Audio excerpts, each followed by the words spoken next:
Yo, yeah, this ain't a game, kid. Rusty jokes. Do your rules. Hello and welcome to Conversations with Cobi and Kay. I'm Jacobi Gray. And I'm Kayla Henderson. Thanks for joining us. On this show, we will go in depth with high achievers and trailblazers who makes a difference in the world. He's a minister, a motivational speaker, and an author. Today, we have with us Dr. Eric Thomas. Thank you for joining us. Thank you.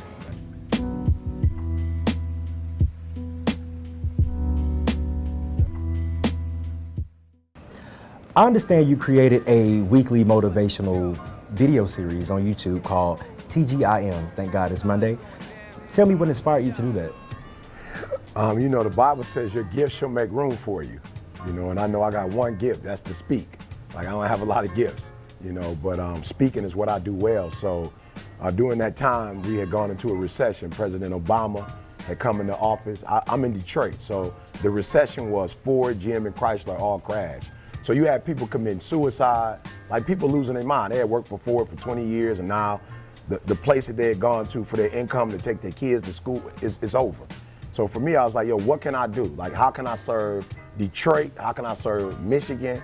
And so I was like, yo, it's only one thing you do well, motivate. So if people are depressed or if people are going through it, you can give them hope. I remember, Jesse Jackson was just like, keep hope alive. And so I was like, yo, I'm gonna keep hope alive. And I'm gonna, every Monday, inspire people when they have to get up and go to work or get up and deal with a challenge that, yo, this is the beginning of the week. Like, let's go. Like, let's go. Don't be down, don't be out. Like, make your dreams become a reality. Yeah. Dr. Thomas, so what inspired you to work with at-risk youth kids? I was working with myself, When I was 16, I was homeless, living in abandoned buildings, eating out of trash cans. And there was a pastor who came to me and said, yo, you're gonna be great. I was like, I don't know what that means. I'm homeless. I'm living in abandoned buildings, cars, eating out of trash cans. He said, no, you're gonna be great. And he helped me to get my GED, sent me to Oakwood, and he said, this is what I want you to do for me. When you blow up, I want you to help others like I help you. That's how you're gonna pay me back. So every time I help a child like me, I feel like I'm paying it forward and paying Pastor Willis back for blessing me. Yes, that's good. Now, you're constantly motivating others, but how do you motivate yourself every day? Again, man, I was in Huntsville, Alabama from 89 to 2003, and the one thing I learned when I was here was what my ancestors went through.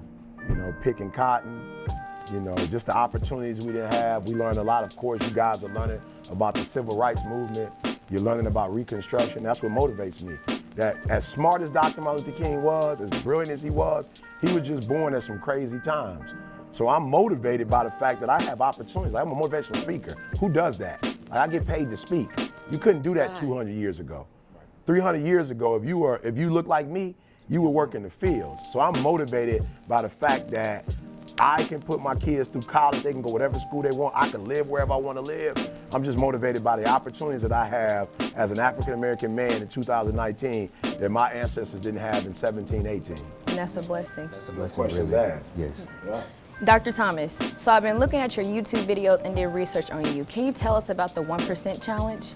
Yeah, and I've never been called Dr. Thomas so much. Like, I just go by ET. You know what I'm saying? So I heard Dr. Thomas 3 times. Like, who was that?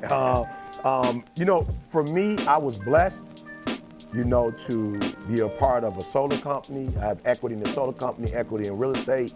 I work with NFL, NBA, and so like I'm in a different bracket.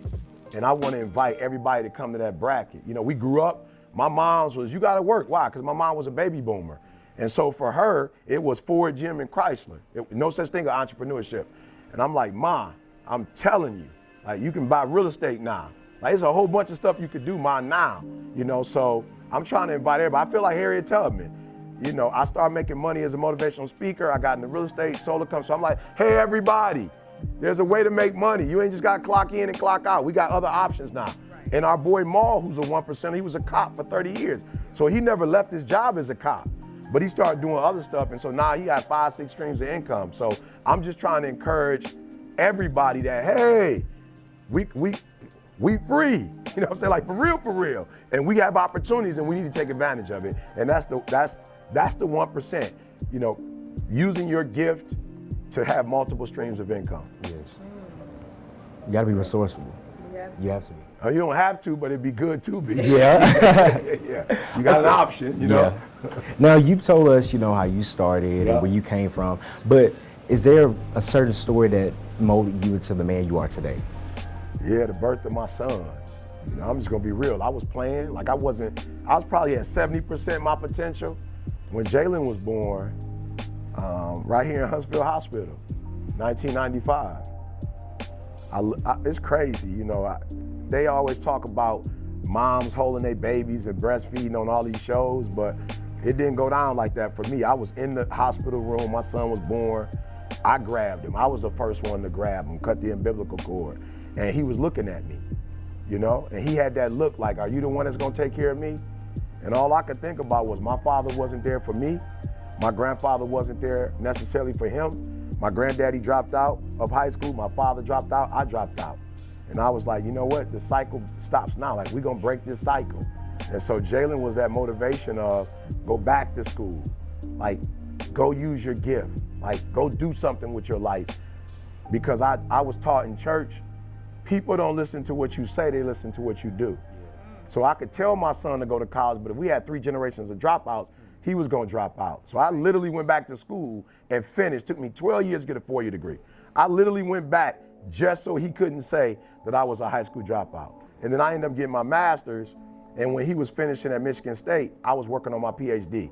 So we going to class at the same time, we going to the library, he's seeing his dad come home and study. So I was like, I don't really want to go to school, but I want my son to see me doing this, and so he ended up finishing at Michigan State, and my daughter's a senior at Michigan State.